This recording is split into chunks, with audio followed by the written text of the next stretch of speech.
About the technical aspects of one second. I'll be discussing about the technical aspects of transradial carotid stenting and what works for me. I will not be going into details. Oops. Everything working? Can you guys still hear me? Yeah. We can hear you. Please go ahead. Well, so carotid stenting, we do it mainly for secondary stroke prevention and in some cases primary prevention. Other indications are carotid webs. I won't be discussing about carotid endarterectomy versus carotid stenting or TCAR, which is the better procedure and etc. I'll be just focusing the discussion on how to do carotid stenting via transradial approach and some techniques and some material, some hardware that I use. Filter versus no filter. In my region, I operate on cases who are extremely poor. So the cost of the procedure is equal to the cost of the filter I have to buy. So I mostly, at least more than 50% of the time, I do not use filter. And I trust that you're making good decisions with patient selection to CEA versus stenting versus TCAR. And I'll just focus the discussion only on carotid stenting here. So why consider carotid stenting via transradial, right? So this is Dr. Adam Guler from LinkedIn. So that's a huge pseudoaneurysm. So when you're doing carotid stents, when you're doing procedures via transfemoral route, you can have complications. You can have groin complications, femoral artery related complications, especially in people who are on dual antiplatelets. And this is from the CREST study supplemental appendix. So most of the adverse events in carotid artery stenting, and remember, these carotid artery stentings are done on high-risk patients compared to carotid endarterectomy. So most of the complications in carotid artery stenting, you see that requiring transfusions, hematoma requiring treatments, retroperitoneal hemorrhage, moderate and minor bleeding risks, and also femoral artery complications. They occupy a significant number in the complications category. If you were to do radial approach, you'll be avoiding all of these, if not most of these. For example, the hypotension, you can see that even in radial artery when you mess up the baroreceptors, right? But still, I think many of these hypotension cases are from blood loss. And of course, you do see bradycardia requiring pacers, even when you do radial. It's just the deal with the baroreceptors, but then you are avoiding many complications associated with the groin puncture when you're going transradial route.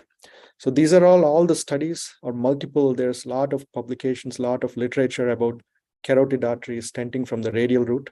I thought some of the maneuvers that I did, I thought I came up with some of those, or my mentors came up with some of those. But when I go back to the literature and look, cardiologists have already been there. They have done a lot of these cases, and they have come up. So these papers are from 2007, 2010, right? And they actually have multiple of these papers have good algorithms on how to approach carotid artery stenting. So in this here, you see, this is what we were using initially, like a couple of years back when we started doing radial artery for carotid artery stents. So in type 2 and type 3 arches and bovine arches, left-sided lesions and right-sided lesions, carotid artery stenting via the transradial approach is much easier. But if you see a left-sided, non-bovine arch, we used to go to transfemoral because our conversion rate was high. But I'll show you some of my cases, some of the new literature where even the non-bovine left carotids are much easier when done via radial. So the learning curve, you start radial access with ultrasound, and then after several cases, about 20 or 50 cases, you can access the radial artery without an ultrasound. And then snuff box is the last in the learning curve, snuff box without ultrasound. And coming to which side, the right carotid stenting, that's the more easier one to do via transradial. After that, you go to the left carotid stenting in a bovine arch and other bovinoid or bovine-ish left carotid takeoffs. And then you start working with non-bovine left carotid stenting once you are masters of the above two categories. And all these are from the right radial. More recently, I also started testing the left radial, and I've got some good success with the left radial axis for carotid stenting. Those should be the last in the learning curve. So some preparation tips, I apply a lidocaine cream before I start 30 minutes before we get the patient in. And we infiltrate the periarterial tissue with a decent amount of lidocaine. And when you're starting out radial, use ultrasound that can minimize the complications. So once you have a radial spasm, it's very impossible to get in for some time. So instead of waiting, just use ultrasound till you get experience. I was using steel needles earlier. Now I'm using Gelco needles. My cocktail consists of 200 micrograms of nitroglycerin, diltiazem, and 2000 units of heparin. I actually give more heparin now. I give 5,000 units of heparin. And after that, after you get the access, after the 6 French sheath is in, or a 5 French sheath if you're doing a diagnostic, radial run always helps. And there are some sheaths which are made for radial. Those actually have lower vasospasm risk. And Allen's test is considered historical. AHA recommended abandoning pre-op Allen's testing because it doesn't predict a higher risk incidence of hand ischemia. Ultrasound, that's the radial artery you see under ultrasound. That's the snuff box axis. And once you see it, you compress it to see the pulsation and then puncture it with the needle. You don't have to worry about single puncture, double puncture. Nothing happens when you're doing double puncture with radial artery. The table setup, you have to make sure you do not have a lot of valleys and hills. It has to be straight because you're going to be doing a lot of exchanges, right? So you get your guide in there. After that, you get your filter, your wire across the lesion, and then filter, and then balloon, sometimes multiple balloons, and then the last thing would be the stent, and then of course the filter capture device. So you have to make sure for all these exchanges you're prepared. Your table is well prepared without any hills and valleys. So I'm a poor guy, so that's my table setup now, with the torn reusable drapes. So on the left side, these days I'm using the left snuff box for arterial line to monitor the blood pressure strictly.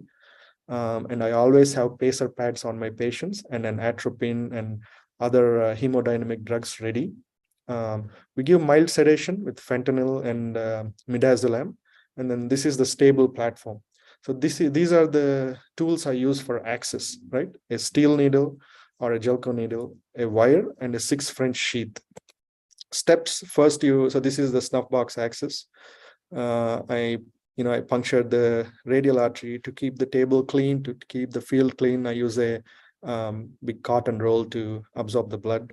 And then you insert the wire through the needle, and then remove the needle and insert the 6 French sheath. This is a 6 French Simmons Highway Simmons 2 guide catheter.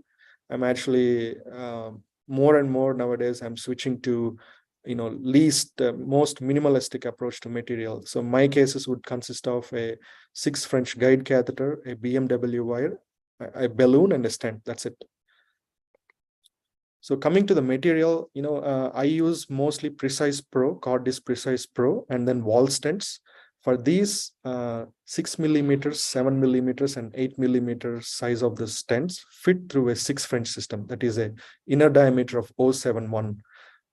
You can use any 0.71 inner diameter. Penumbra benchmark is pretty soft, atraumatic, very good. Similarly with Fubuki, although it's a little bit flimsy. Envoy is also very good. JR and MP are also very good. And then the selection catheters, use a Cordis Berenstein or a SIM 125 centimeters. You can get the SIM 125 centimeters from Penumbra. If you don't have it, I'll show you. We actually steam shape a MP into SIM shape to use it for selection. And then glide wire advantage is always one single wire you should always have in your system when you are doing radial cases. Copilot helps because you don't want to make your field bloody with all the exchanges. And a 014 wire, filter, balloon, and stent. If you're going to be using one of the bigger stents, like a Protege or a C-guard, you have to have a 0.88 inner diameter. So for that, you insert a 6-7 French sheath, and you probably can't do it via the snuff box. I've done some, but people complain of pain. So I won't go more than 6 French sheath in the snuff boxes. So you go to radial, either distal or proximal radial with a 7 French sheath. You exchange it over a glide wire advantage or even a glide wire for any 0.88 inner diameter, whichever one is your favorite, like Ballast or Neuron Max or Striker Infinity. I found that Cook shuttles are very cost effective for these kind of cases. And then similarly, the same selection catheters, either a Berenstein or a SIM 125, and rest of the procedures. Once you get the guide up there, the rest of the procedure is same as from the femoral axis. The core techniques, you can use a 5 French SIM, diagnostic SIM. If you're not able to find a 5 French 125 centimeter SIM, you can use a 5 French diagnostic SIM, a 100 centimeter one, and then exchange it to a 071 or 088 guide over an exchange length wire. The problem is when you're doing these exchanges, you can throw up clots. So I stopped doing these exchanges. I either telescope a 071 or an 088 inner diameter guide over a 125 centimeter SIM, or I'll show you in the later cases, like more recently, when we start using the single guide, we just anchor it. So these are some of the right carotid tough cases that we did. All are through the snuff box, and we select either CEA versus carotid stenting, and these are all the high risk cases that we thought might benefit from carotid stenting. And the third case here, it was pretty calcific. I think that should have been a more carotid endarterectomy case rather than a stenting case, but the patient had multiple comorbidities and a contralateral endarterectomy. So we had to do this contralateral occlusion. So we had to do this via the right radial.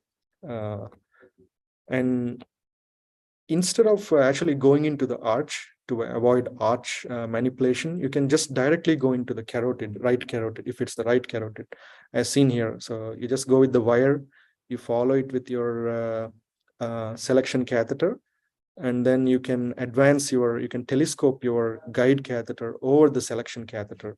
And once you reach it high enough to do your case, you can just remove the selection catheter and the wire, and then just do the case as you do it from a femoral artery. Similarly, here we actually shaped the guide wire because the arch was very hostile. So we just shaped the guide wire and then went up all the way with the wire, and then followed it up. And always keep the wire in the external carotid, right, when you are doing these kind of tricks. Try not to go into the arch. That's what we are doing. So here you see a Fubuki. We just went into the right carotid with the wire in the right external carotid, and then we just followed up with the Fubuki. And then we followed it up with the we removed the wire, went with the BMW, crossed the lesion. Not too bad of a lesion, but the patient kept having multiple strokes. So we did this carotid stenting followed by angioplasty. More right carotid cases. I just want to show you this video because this arch was very hostile. See all the turns, but still this was during the diagnostic angiogram. Patient came with a stroke. We do diagnostic angiogram as the single best vessel imaging. So we had a lot of trouble, or it was a lot of tough arch, but still we were able to access it easily with the, here in this case, we used the 038 wire. And you see the right carotid run on the right side. It's pretty tortuous. And here we were able to, it's the same case. So we brought the patient back for the carotid stenting after we diagnosed with carotid stenosis.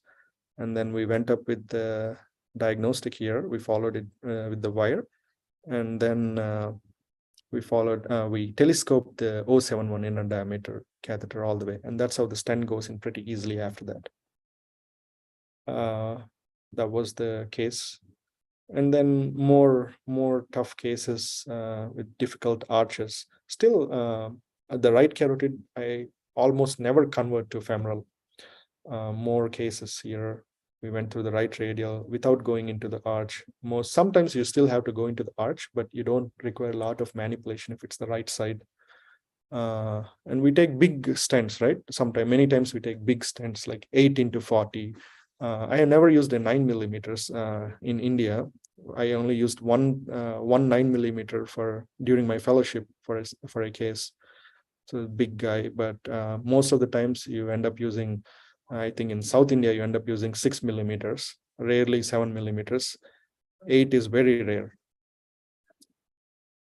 Okay. Oops, not sure why this is.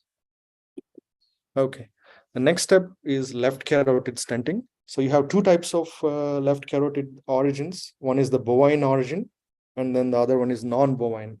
Both are different in their approach. For the bovine, and if you see this transradial carotid artery stenting studies enrolling over 100 patients, the vascular crossover rate was like around 10%.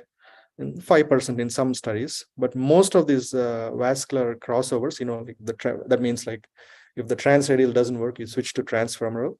Almost all of those are in hocile anatomies. That means in left carotid, in non-bovine left carotid takeoffs. And even when we are doing angiograms, initially, like many people tell me the left ICA is difficult to catheterize, but if you keep practicing, you'll get there.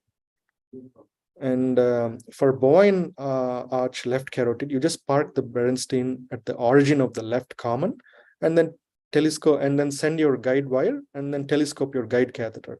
Here are some examples.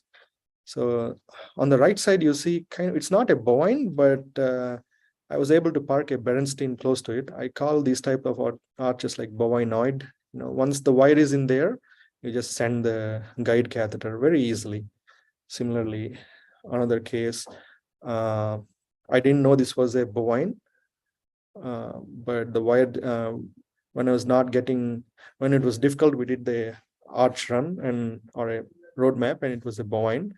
So we went up with the wire and then went up with the guide. And most of these are, I do almost all of my stents via the snuff box. And these are the left-sided cases. More left-sided cases with snuff box, and these are bovine arches. So these are pretty easy with the radial artery axis. We won't be discussing these cases. These are the almost like the clinoid region, cavernous segment, those kind of stenosis, because these require different set of material. But in most of my all the cases that I'm showing, all the techniques that are showing are for the cervical carotids. And coming to the non-bovine arch, which is the more difficult arch, which is the more difficult procedure via the radial. Initially, our conversion rate was almost 40%, but now the conversion rate has dropped down to less than 5%. So somehow we were able to get in the wire here, and then we sent up with these are exchanges. Like, so we went up with the diagnostic catheter, sent the wire, and then removed the catheter, and then sent up the guide catheter. I stopped doing these exchanges because we feel that they're high risk for emboli. And like I said, initially our conversion rate was around 40%, our initial experience papers, but now they came down to very low. This post I said, 1 in 10 cases we are converting, but now that's even lower than that with the newer material. These are the non-bovine cases. We went through the snuff box. We either telescoped a guide or we exchanged the diagnostic for a guide. Initially, when we didn't have the 125 sim, we had trouble, but then we actually made a 125 sim we used a cardiac 5 French MP, and then we steam shaped it into a sim shape. See here, you are accessing the left carotid, and then once you push the diagnostic into the left carotid, once it's in a good position, you twist it around to make sure it's in a good shape to carry the wire, to hold the wire. And once it's in that shape, you send the wire and then telescope the guide catheter over it. So, and I've tried doing similar things with, I tried steam shaping a 4 French MP. It doesn't work because it's too flimsy. And a 6 French MP, when shaped, you cannot reshape it back in the arch. So I stopped steam shaping 6 Frenches. I only steam shape 5 French MPs into sim shape.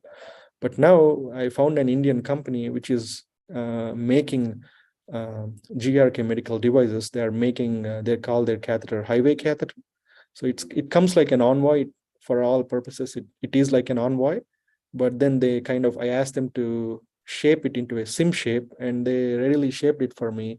And I've done last 5 carotids with those catheters, and it worked very well. And I'll show you some of those.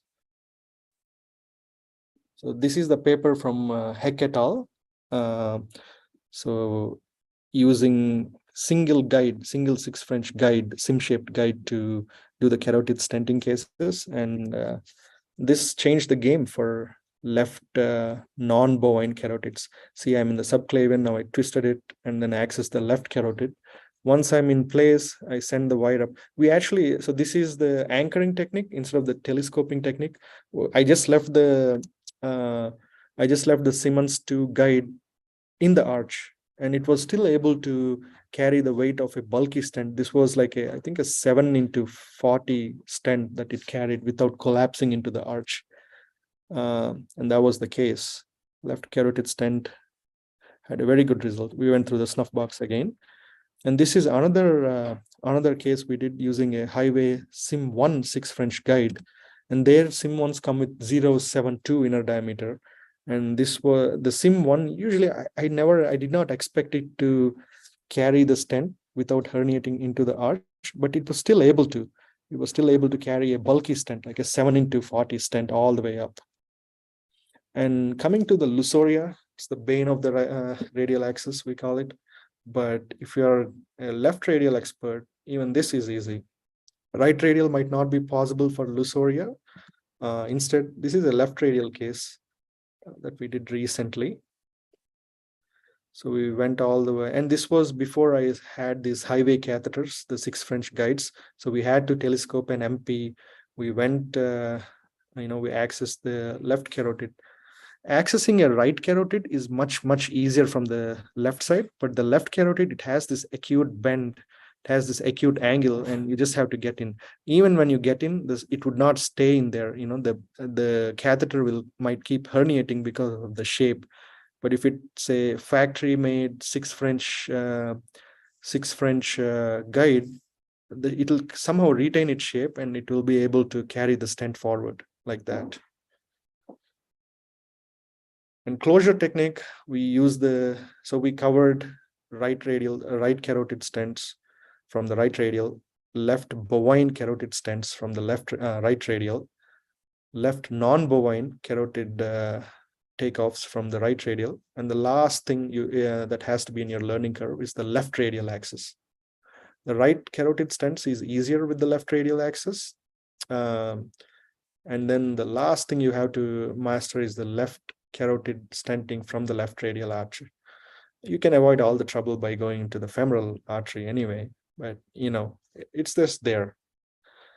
And the closure technique, the best technique is patent hemostasis technique. So you just have to use the minimal amount of pressure to stop the bleeding.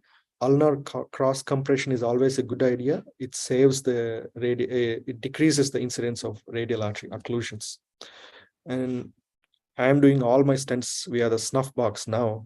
It has lower radial artery occlusion rates because my technicians, they apply tight pressure. So I don't want them to apply tight pressure in the radial artery. So I convert it to snuff box. Some operators did tell me, oh, my patients are complaining of more pain via the snuff box. But I actually give them good amount of lidocaine cream, and we infiltrate good dose of lidocaine. And when we are using radial, the sheets that are made for radial artery, we have less and less of pain. And then snuff box is easier because the hand is in a neutral position. So, patients can stay still during the procedure. This is how you do the snuff box. So we stop using ultrasound. You access it with the needle, send the wire, insert the sheath.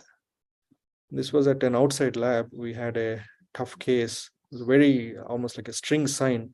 And once we inserted the 014 wire, there was no flow in the carotid. And so it was like very tight. There is the string sign. And I had to sim the wire use the sim-shaped wire to go into the carotid. And once the wire was in the carotid, the 014 wire, there was no flow. And after that, we did a plasty followed by a stent, and then followed by post-plasty. I'm sorry for the bad images. For these kind of severe carotid stents, I don't do like 100% plasty. I don't aim for a like full opening. 90% opening is pretty good. Then we have good perfusion there. So that's the case. That's the patient after the procedure. They're very happy. Some difficulties, there are some unfavorable radial to subclavian artery pathways, previous transradial interventions, recent transradial interventions would leave it a little bit spasmodic, lusoria arches, and I think we bypassed most of these with using the left radial artery. In occluded ipsilateral ulnar artery, I'd say be more careful.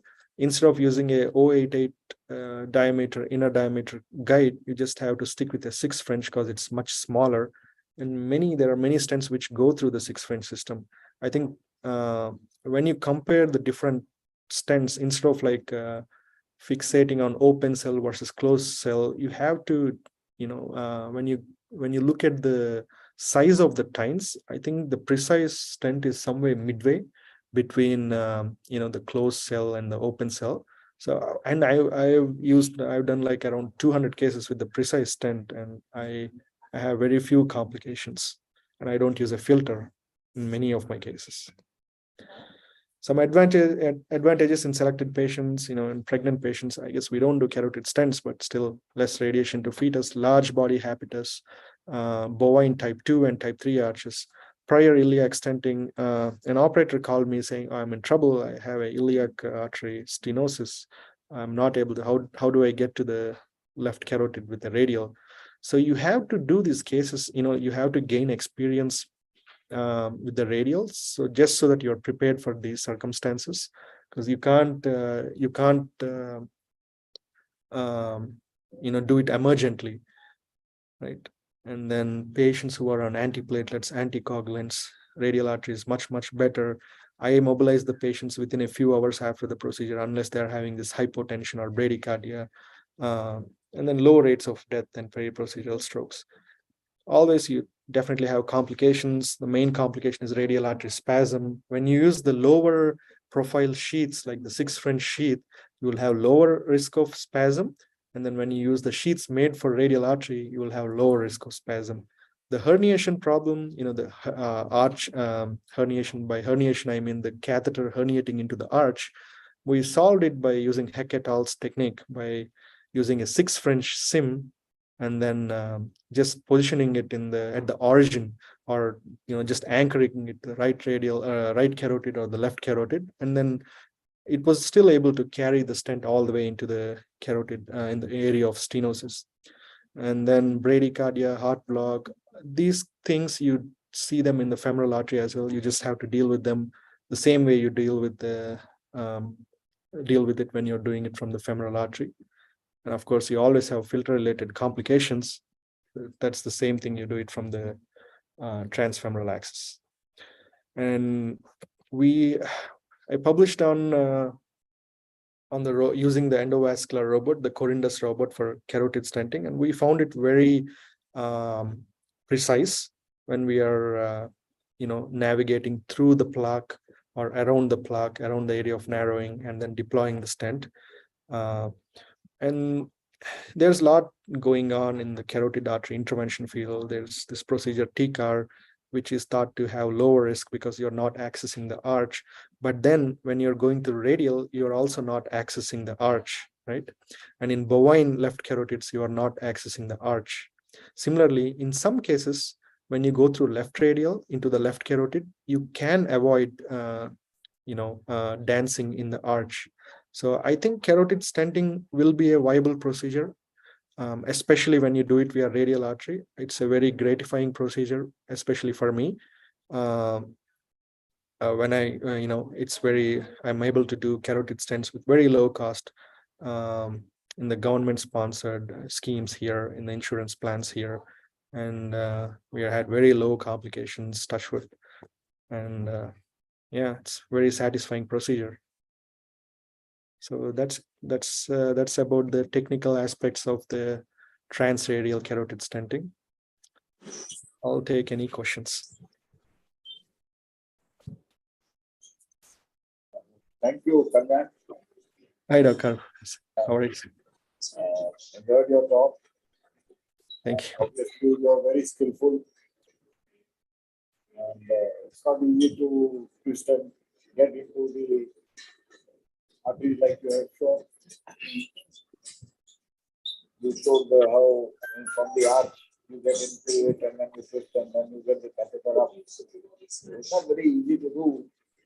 So have you had any catheter getting kicked and then I did. not I able did. to pass? What I have did. you done in such situations? How have you got out of it? When you're using new catheters, you should not have that problem, but cannot say it on the recorded. You I do. reuse. I do. So I do use. what do you do to get out of that problem with the kick? So I think when you're using the more minimalistic approach, like using a single guide, you won't have that problem. When you have the looping though, when you have you can use a snare to get it out, but then sometimes I just pull it out and it just comes through the sheath. Nothing happens. Your sheath is a 6 and the catheter is a 5. Yeah. Do you find it? How do you find the 4? Have you used the 4 to do this? No, the 4 Frenches are very flimsy. I tried shaping a 4 French MP into a sim shape to use it as a telescoping catheter, but it was very flimsy and it wouldn't stay in. The 5 French is much better. 5 French is easier. I don't like the 4, especially for the bovine arch. That's right. Because I can't control the torque. Correct. With the 5, you can control the torque much better. Yes, sir. Yeah. Another thing you said, you always cross into the external carotid. Most of the time. Before you advance the catheter.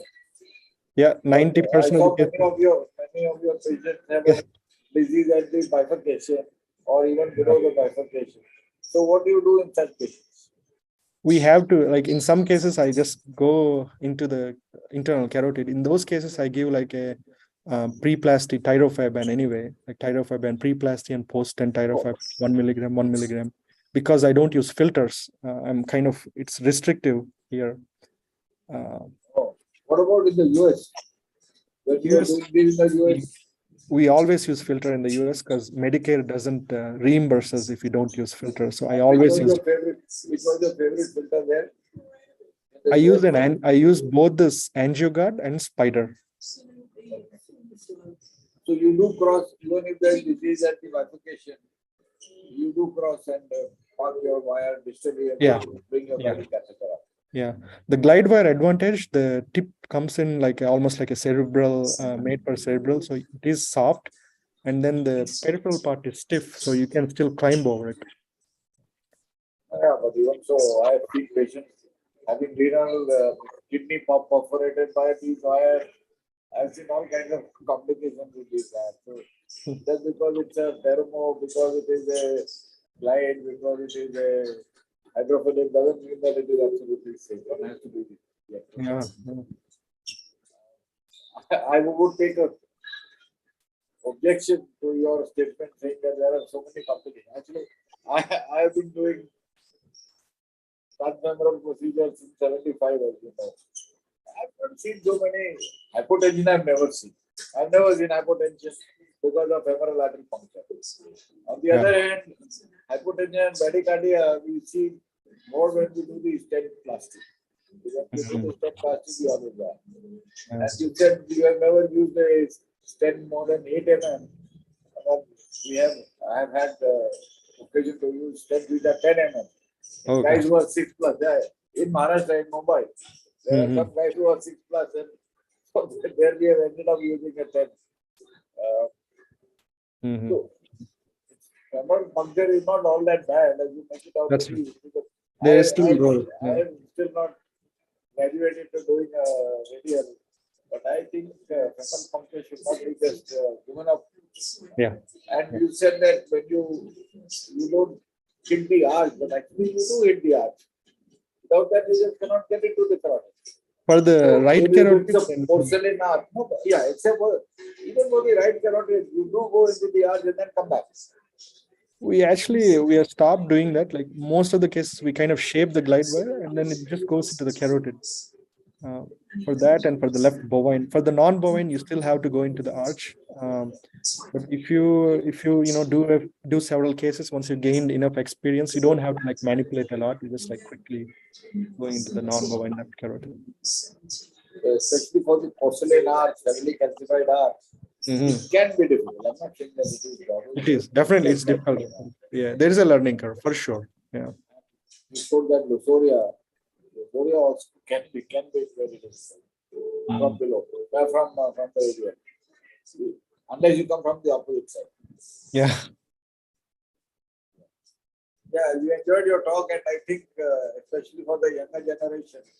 So I would tell everyone that radial is not a radial access is not a panacea. One should do cases through the groin also, just to make sure that you have the expertise to go through the groin, especially for the bovine arch. Dr. More Kalyan, comments from anybody? Dr. Kalyan, it was nice presentation. I Thank just want to know, you have mentioned one local manufacturer company who Yeah. designed, is they are providing other kind of catheter? I think so. They are mostly like cardiac space. Their catheters are approved for cardiac and peripheral. In my state, carotid is kind of like a peripheral. It's built under peripheral. So I'm somehow using those. So the name of company, sir? GRK Medical. It's highway catheter. I don't have a lot of experience with that. I only did like 5 cases, but I liked it. I will still do more cases and I probably will publish on that once I gained enough experience. I think that might be better. I won't recommend strongly because I am still initially using those. It's from the Heck et al.'s technique, like Heck et al.'s paper. I haven't found any other. I think there is a Vista Bright, Cordis Vista Bright 6 French Siemens. Those I've used, but I haven't found any other 6 French Siemens. So that's the reason. These guys are the only ones who I bought these 6 French Siemens guides from. So. Okay. Thank you. All right. Maybe once you have become confident, you can take a picture of the packet and put it on the group so that they also know about it. Sure. No picture of the group. I think I already did, but I'll send it again. Yeah. Maybe I missed it. No problem. Yeah. All right. Any other questions or comments from anybody? Rahul, you are around? Rahul was there earlier. So if there are no more questions or comments, I think we can close the session. Sure. Thank you very much, Kalyan. We enjoyed your talk and as we done the level. I certainly have done the level. Thank you. Thank you for the opportunity. Thank you. Bye.